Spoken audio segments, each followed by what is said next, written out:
Autor Hegel, título Fé e Saber, organização e tradução Oliver Tolle, São Paulo, Editora Edra, 2007. Esta é uma leitura das páginas 19 a 34. Página 19, Fé e Saber, ou a filosofia da reflexão da subjetividade na completude de suas formas enquanto filosofias kantiana, jacobiana e firstiana.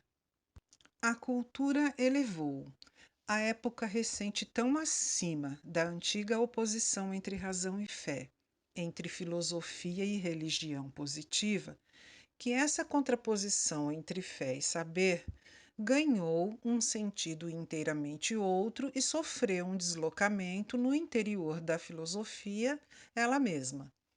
Que a razão seja uma criada da fé, como se dizia em outras épocas, e contra o que a filosofia afirmava insuperavelmente a sua absoluta autonomia, semelhantes ideias ou expressões desapareceram, e a razão, embora diferente daquilo a que se atribui esse nome, tornou-se tão válida na religião positiva que mesmo uma contenda da filosofia contra o positivo, o milagre e coisas semelhantes é considerada algo sem importância e obscuro, e que Kant, com a sua tentativa de vivificar a forma positiva da religião mediante um significado tomado de sua filosofia, não teve nenhum êxito.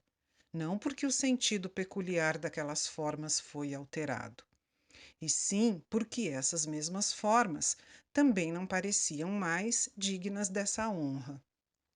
Permanece, contudo, a questão de se a vitoriosa razão não sofreu justamente o mesmo destino que o poderio vitorioso das nações bárbaras costuma ter diante das forças derrotadas de nações mais instruídas: conservar o domínio externo na mão superior, mas submeter o espírito aos vencidos.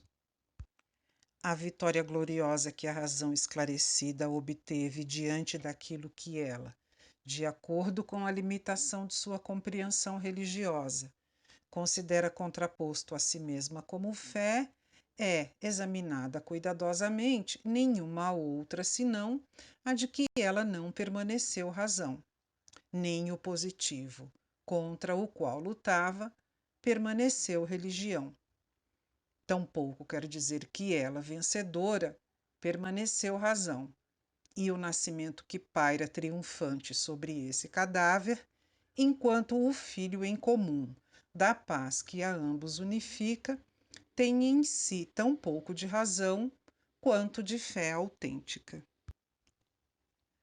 A razão, que desse modo já tinha descido em si, e por apreender a religião apenas como algo positivo, mas não idealmente, não pôde fazer nada de melhor depois da luta do que daqui para diante olhar para si mesma, chegar ao seu conhecimento de si, reconhecendo o seu não ser ao pôr, já que é apenas entendimento, o que é melhor do que ela em uma fé fora e acima de si, como um para-além, tal como aconteceu nas filosofias de Kant, Jacobi e Fichte, e reconhecendo que ela se fez novamente criada de uma fé. Segundo Kant, o suprassensível é incapaz de ser conhecido pela razão. A ideia suprema não tem simultaneamente realidade. Segundo Jacobi, a razão se envergonha de mendigar e para cavar ela não tem nem mãos nem pés. Ao homem é dado apenas o sentimento e a consciência de sua ignorância do verdadeiro, apenas o pressentimento do verdadeiro na razão, a qual é tão somente instinto e algo universalmente subjetivo. Segundo Fichte, Deus é algo inconcebível e impensável. O saber não sabe nada, senão que ele sabe nada e que deve buscar refúgio na fé. E para todos eles, O absoluto, segundo a antiga distinção, não pode ser contra e tampouco para a razão, mas ele está acima da razão.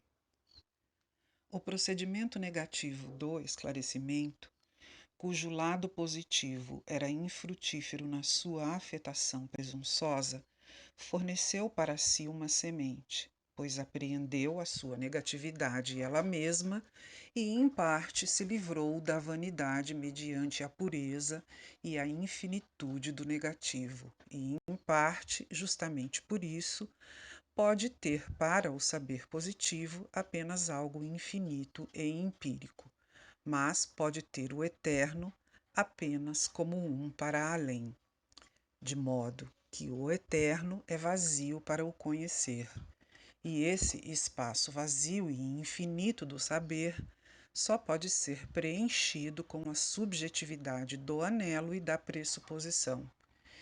E o que de resto valia como a morte da filosofia, que a razão deveria renunciar ao seu ser no absoluto, excluir-se pura e simplesmente dele e relacionar-se apenas negativamente com ele, tornou-se daqui por diante o ponto supremo da filosofia. E o não ser do esclarecimento, ao tornar-se consciente disso, tornou-se sistema. Filosofias imperfeitas, por serem imperfeitas, pertencem em geral imediatamente a uma necessidade empírica, e por isso é possível compreender a face da sua imperfeição a partir delas e nelas mesmas. O empírico, que está no mundo como efetividade ordinária, existe nessas filosofias em unidade com a consciência e na forma do conceito, e assim elas são justificadas. O princípio subjetivo comum às filosofias mencionadas anteriormente não é, em parte, de modo algum a forma limitada do espírito de um período curto ou de um grupo pequeno. Em parte, a potente forma espiritual, que é o seu princípio, tem sem dúvida nela a perfeição de sua consciência e de sua formação filosófica, e alcançou a expressão consumada do seu conhecimento. A grande forma do espírito do mundo que se reconheceu naquelas filosofias é o princípio do norte. E de um ponto de vista religioso, no caso do protestantismo, é a subjetividade, na qual a beleza e a verdade se apresentam em sentimentos e mentalidades, no amor e no entendimento. A religião constrói no coração do indivíduo os seus templos e altares, e suspiros e orações procuram o Deus cuja intuição lhes é negada, porque existe o perigo do entendimento. Entendimento que reconheceria o intuído como coisa, o bosque sagrado como troncos de madeira. Na verdade, também o interior deve se tornar exterior. A intenção deve obter efetividade na ação. O sentimento religioso imediato se expressar no movimento exterior. E a crença, que se refugia na objetividade do conhecimento, tornar-se objetiva em pensamentos, conceitos e palavras. Mas o objetivo separa o entendimento precisamente do subjetivo, tornando-se aquilo que não tem nenhum valor e que não é nada. Assim como a luta da beleza subjetiva deve resultar justamente assegurar-se adequadamente contra a necessidade, a partir da qual o subjetivo se torna objetivo. E que a beleza demonstra querer se tornar real nele, ser atribuída à objetividade e a consciência se dirigir ela mesma para a exposição e a objetividade, configurar o fenômeno ou mover-se nele configurado. Tudo isso deveria ser descartado, pois se tornaria um excesso perigoso e porque o entendimento poderia torná-lo em coisa tanto um mal-estar quanto o belo sentimento que passasse para uma intuição indolor poderia ser considerado uma superstição. Esse poder, que é conferido ao entendimento pela beleza subjetiva e que parece contradizer inicialmente o seu anelo, o qual voa para além do finito e para o qual o entendimento não é nada, esse poder é tanto um lado necessário quanto esforçar-se contra ele na exposição das filosofias desta subjetividade. É exatamente por meio de sua fuga diante do finito e da fixidez da subjetividade que o belo se torna para a subjetividade coisas em geral. O bosque, troncos de madeira. As imagens, coisas que têm olhos e não veem, ouvidos e não ouvem. Se os ideais não podem ser tomados na realidade completamente inteligível como blocos de madeira e pedras, tornam-se ficções e cada referência a eles aparece como jogo destituído de essência, como dependência de objetos e como superstição. Mas, ao lado desse entendimento que vê apenas finitude em todos os lugares da verdade do ser, a religião, como sentimento, o amor eternamente pleno de anelo, tem o seu lado sublime. Este consiste em ela não permanecer presa a nenhuma intuição ou deleite passageiro, embora anseie por beleza e bem-aventurança eternas. Como anseio, ela é algo subjetivo, mas o que ela procura e não lhe é dado no olhar é o absoluto e o eterno. Todavia, se o anseio encontrasse o seu objeto, então a beleza temporal de um sujeito, como a de um singular, seria a bem-aventurança, a perfeição de uma essência pertencente ao mundo. Na medida em que efetivamente se singulariza, ela não seria nada de belo. Mas como o corpo puro da beleza interior, a existência empírica cessa ela mesma de ser temporal e algo próprio. Como ação, a intenção permanece imaculada por sua objetividade, e o ato, bem como o deleite, não se elevarão por meio do entendimento a algo contrário à verdadeira identidade do interior e do exterior. O conhecimento supremo seria aquele que fosse esse corpo, no qual o indivíduo não seria um singular e o anseio alcançaria a intuição completa e o deleite bem-aventurado. Depois de chegado o tempo, o anseio infinito para além do corpo e do mundo teria se reconciliado com a existência, mas de tal modo que a realidade com a qual se deu a reconciliação, o objetivo que foi reconhecido pela subjetividade, era efetivamente apenas existência empírica, mundo e efetividade ordinários. Por conseguinte, essa reconciliação ela mesma não perdeu o caráter da contraposição absoluta que reside no belo anelo, mas se lançou para o outro lado da oposição, para o mundo empírico. E se, em virtude de sua necessidade natural cega, ela já estava por seu lado, segura e firme em seus fundamentos absolutamente internos, ela carecia, contudo, de uma forma objetiva para esse fundamento. Destituída de consciência, a certeza de imergir na realidade da existência empírica deve, justamente segundo a necessidade natural, procurar se ajudar a encontrar simultaneamente a justificação e uma boa consciência. Para a consciência, essa reconciliação se realizou na doutrina da bem-aventurança, de modo que o ponto fixo de que se parte, o sujeito empírico e aquilo com que ele é reconciliado, é igualmente a efetividade ordinária na qual ele pode depositar a sua confiança e para a qual ele pode se entregar sem pecado.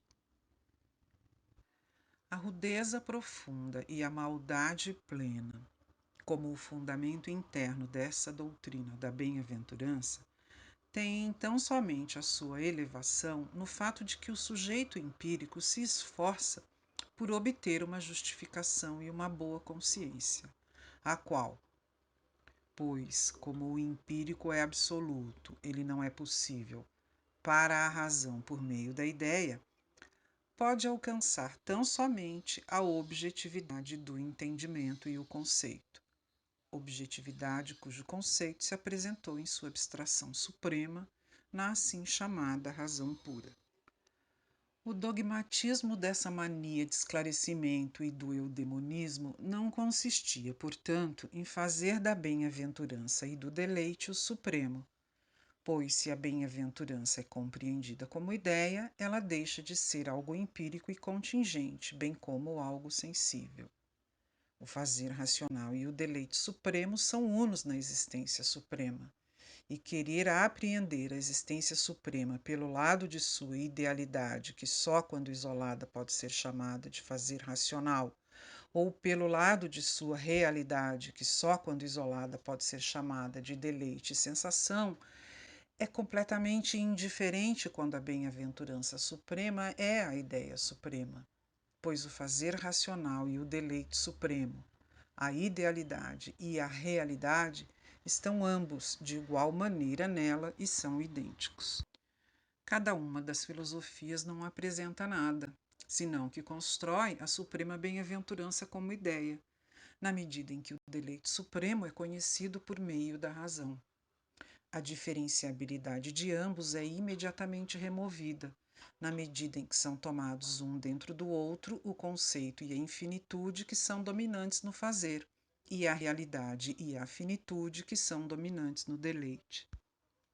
A polêmica contra a bem-aventurança se tornaria um palavrório vazio se essa bem-aventurança fosse reconhecida como o deleite bem-aventurado da intuição eterna.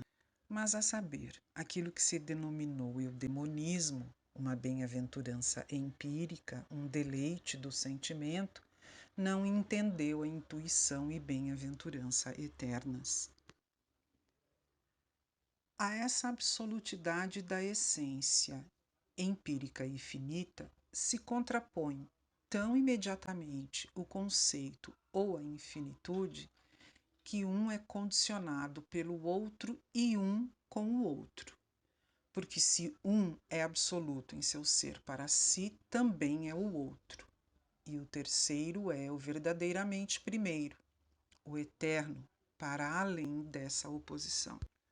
O infinito, o conceito como vazio em si, ou nada, obtém seu conteúdo mediante aquilo a que está relacionado em sua contraposição, a saber, a bem-aventurança empírica do indivíduo, sob qual unidade do conceito, cujo conteúdo é a singularidade absoluta, deve ser posto tudo e contar como sua toda e qualquer forma de beleza e expressão de uma ideia, sabedoria e virtude, arte e ciência.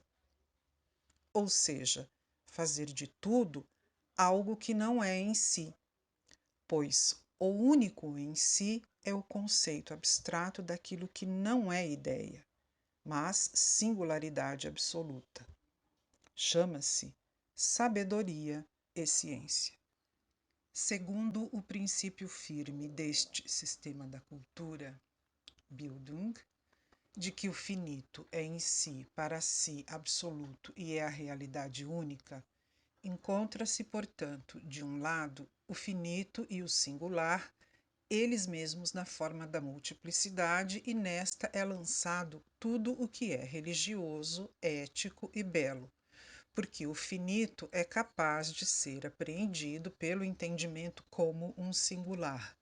Do outro lado, está justamente essa finitude absoluta na forma do infinito, como conceito da bem-aventurança.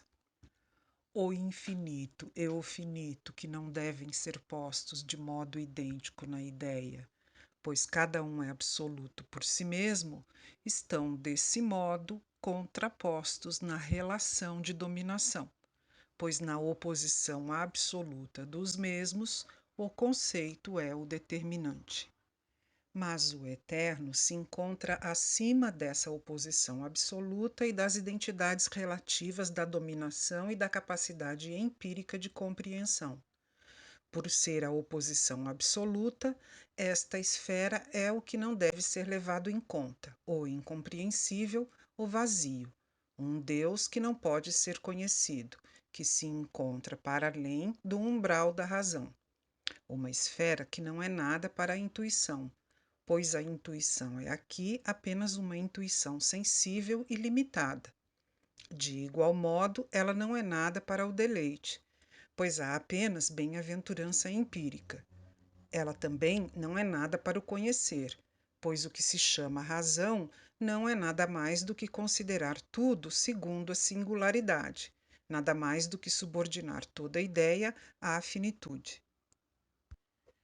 Esse caráter fundamental do eudemonismo e do esclarecimento que converteu a bela subjetividade do protestantismo numa subjetividade empírica e converteu a poesia de sua dor, que desdenha qualquer reconciliação com a existência empírica, na prosa da satisfação com esta finitude e acima da boa consciência, que relação esse caráter obteve na filosofia kantiana, jacobiana e firstiana? Essas filosofias se afastam tão pouco desse caráter que, ao contrário, apenas o aperfeiçoaram ao máximo. A sua direção consciente vai imediatamente contra o princípio do eudemonismo, mas, por ser em nada senão essa orientação, o seu caráter positivo é aquele princípio ele mesmo, de modo que a modificação que essas filosofias introduzem no eudemonismo só fornece à sua formação, Bildung, um aperfeiçoamento, o qual é em si indiferente para a razão e a filosofia, para o princípio. Permanece nessas filosofias o ser absoluto do finito e da realidade empírica, e a contraposição absoluta do infinito e do finito. E o que é ideal é compreendido apenas como conceito. Quando este conceito é posto positivamente, permanece tão somente a identidade relativa possível entre eles, o domínio mediante o conceito daquilo que aparece como real e finito, a que pertence ao mesmo tempo tudo o que é belo e ético. Mas se o conceito é posto como negativo, então a subjetividade do indivíduo existe em forma empírica, e o domínio ocorre não por meio do entendimento, mas como uma força e fraqueza naturais das subjetividades uma contra a outra. Acima dessa finitude absoluta e infinitude absoluta, o absoluto permanece como uma vacuidade da razão, da incompreensibilidade rígida e da fé, a qual, em si mesma destituída de razão, se diz racional, porque cada razão limitada por sua absoluta contraposição reconhece um mais elevado acima de si, do qual ela se exclui. Na forma do eudemonismo, o princípio de uma finitude absoluta ainda não tinha alcançado a perfeição da abstração, na medida em que, pelo lado da infinitude, o conceito não é posto puramente, mas, preenchido com um conteúdo, se coloca como bem-aventurança. Por não ser puro, o conceito está em igualdade positiva com o seu contrário, pois aquilo que constitui o seu conteúdo é justamente a realidade, posta aqui na forma de conceito, a qual é, por outro lado, multiplicidade, de modo que nenhuma reflexão antecede a contraposição ou a contraposição não é posta objetivamente, Nem o empírico é posto como negatividade para o conceito, nem o conceito é posto como negatividade para o empírico, nem o conceito é posto como o negativo em si. Na perfeição da abstração, contudo, a reflexão sobre esta contraposição ou a contraposição ideal são objetivas, e cada uma é posta como algo que não é o que o outro é. A unidade e o múltiplo aparecem aqui um diante do outro como abstrações, por meio do que então os contrários têm um diante do outro ambos os lados da positividade e da negatividade, de modo que o empírico é simultaneamente algo absoluto para o conceito e um nada absoluto. Segundo aquele lado, elas são o empirismo de outrora, e segundo este lado, simultaneamente, idealismo e ceticismo. O primeiro elas chamam de filosofia prática, o segundo de teorética. Naquele, o empírico tem realidade absoluta para o conceito de filosofia ou em si e para si mesmo. Neste, o saber do mesmo é nada. No interior deste princípio fundamental comum, da absolutidade da finitude e da oposição absoluta que daí resulta entre finitude e infinitude, entre realidade e idealidade, entre sensível e suprassensível, e do que está para além do verdadeiramente real e absoluto, essas filosofias formam novamente oposições entre si e, na verdade, a totalidade das formas possíveis para o princípio. A filosofia kantiana estabelece o lado objetivo de toda essa esfera. O conceito absoluto, pura e simplesmente essente por si como razão prática, é a suprema objetividade no finito e é postulada como ideologia em si e para si. A filosofia jacobiana é o lado subjetivo. Ela transfere a oposição e o ser idêntico absolutamente postulado para a subjetividade do sentimento como um anseio infinito e uma dor incurável. A filosofia firtiana é a síntese de ambas. Assim como Kant, ela reivindica a forma da objetividade dos princípios, mas põe o conflito dessa objetividade pura contra a subjetividade simultaneamente como um anseio e uma identidade subjetiva. Em Kant, o conceito infinito é posto em si e por si, e apenas isso é reconhecido pela filosofia. Em Jacobi, o infinito aparece afetado pela subjetividade, como um instinto, impulso e individualidade. Em Fichte, o infinito, afetado pela subjetividade, é tornado novamente objetivo como dever, Zollen e anelo. Quanto mais diametralmente essas filosofias se contrapuseram ao eudemonismo, tanto menos se afastaram dele.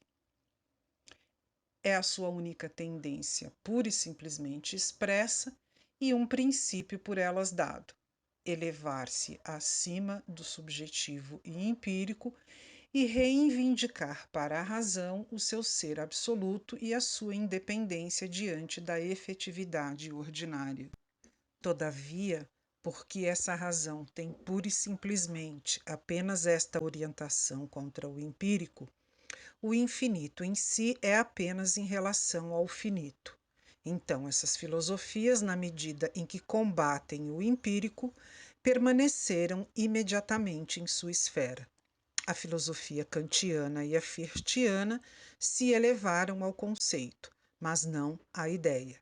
E o conceito puro é a idealidade e vacuidade absolutas, que têm o seu conteúdo e suas dimensões tão somente na relação com o empírico, e com isso, por meio do mesmo, fundamentando precisamente o empirismo moral e científico absoluto que tanto censuraram no eudemonismo. A filosofia jacobiana não recorre ao desvio que consiste em separar o conceito da realidade empírica e então deixar que o conteúdo seja dado de novo ao conceito justamente por esta realidade empírica, além da qual não há nada para o conceito senão a sua aniquilação. Mas, já que o seu princípio é imediatamente subjetividade, ela é eudemonismo imediato, apenas com o adendo da negatividade, na medida em que reflete sobre o fato de que o pensamento, que o eudemonismo ainda não reconhece como o ideal, ou seja, como o negativo para a realidade, não é nada em si. Se as manifestações científicas precedentes desse realismo da finitude, abre parênteses, pois no que diz respeito às não científicas, se encontra dentro dele todo o fazer e impulso da cultura mais recente, fecha parênteses, a saber, o locianismo e a doutrina da bem-aventurança, transformaram a filosofia em psicologia empírica, elevaram o ponto de vista de um sujeito e a finitude pura e simplesmente essente ao primeiro e mais alto ponto de vista. Perguntaram e responderam o que é o universo segundo um cômpito inteligível para uma subjetividade senciente e consciente, ou para uma razão imersa na finitude e despojada da intuição e do conhecimento do eterno.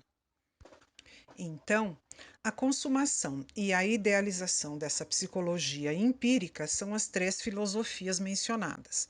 Psicologia que consiste no reconhecimento de que o empírico é o conceito infinito, pura e simplesmente contraposto, e a esfera dessa oposição, um elemento finito e um elemento infinito, é absoluta, abre parênteses, mas se a infinitude é contraposta à finitude, então uma é tão finita quanto a outra, fecha parênteses.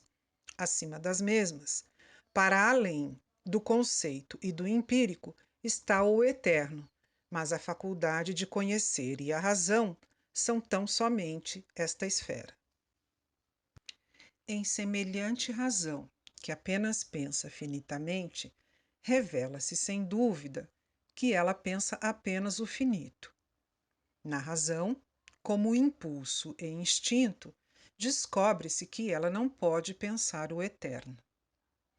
O idealismo, que na dimensão subjetiva, a saber, na filosofia jacobiana, só pode ter a forma de um ceticismo, e nem mesmo a de um ceticismo verdadeiro, porque aqui o pensamento puro é posto apenas como subjetivo, abre parênteses. Em oposição a isso, o idealismo consiste em ser ele mesmo o objetivo, fecha parênteses.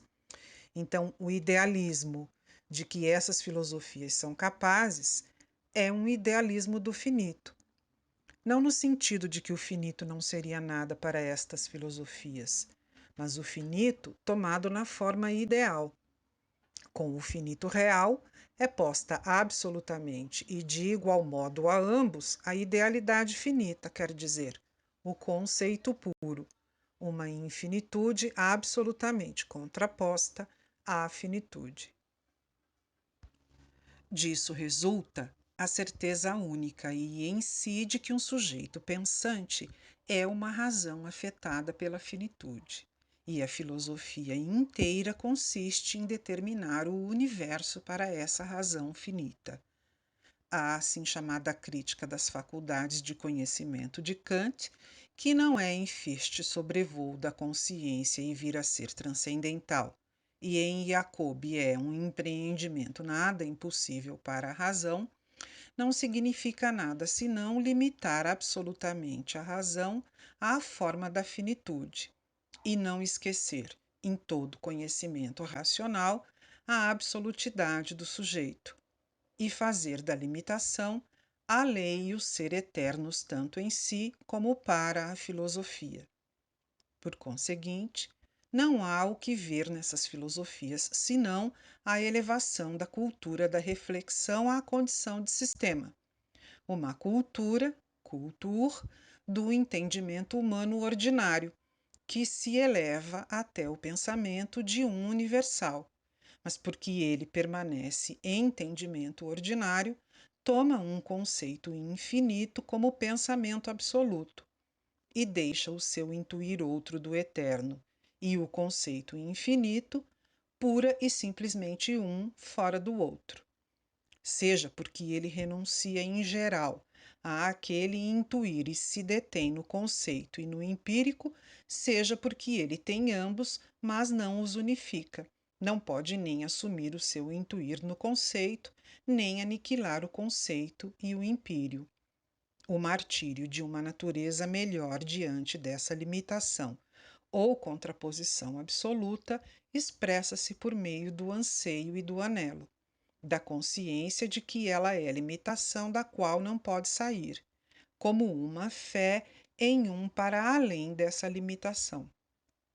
Todavia, como incapacidade perene, ao mesmo tempo impossibilidade de se elevar acima da limitação para o âmbito em si mesmo da razão, claro e desprovido de anseio.